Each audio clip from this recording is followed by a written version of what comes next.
Une idée de balade pour finir, la ville médiévale de Saint-Gilles. Ouvrez vos yeux et vos oreilles. Camille Astruc, Alexandre Grelier. À Saint-Gilles, de nombreux touristes viennent pour la voir. L'église abbatiale, construite au XIIe siècle, est classée au patrimoine mondial de l'UNESCO.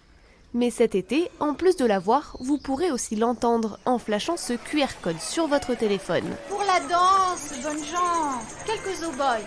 Pour la danse, pour la danse. Allez, mauvaise engeance. On ferme les yeux et là, on est au Moyen-Âge, sur la place, sur le parvis de l'abbatiale. Et on a des gens qui passent, des marchands, le moine qui sort de l'église, un montreur d'ours, voilà. Plein de sons d'ambiance, des petites scénettes, des petits moments qui permettent de faire vivre le monument au-delà de ce qu'on a pu raconter et expliquer dans les textes et les illustrations. Mon brave, c'est par là pour aller à la confession de Saint-Gilles. Pardi oui, c'est là. Dans les ruelles, une trentaine de panneaux donnent aussi des explications sur les autres points d'intérêt, nombreux dans cette ancienne place forte médiévale. Oui, les explications, ça aide quand même beaucoup. On se rend mieux compte aussi de l'époque, enfin bon, et puis ce qui se passait, et puis bon, les richesses de l'époque.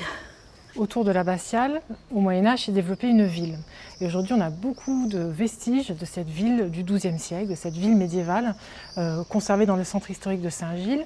Et ce parcours de signalétique a vraiment, est là pour donner envie de rentrer dans les petites ruelles et de découvrir ces autres édifices.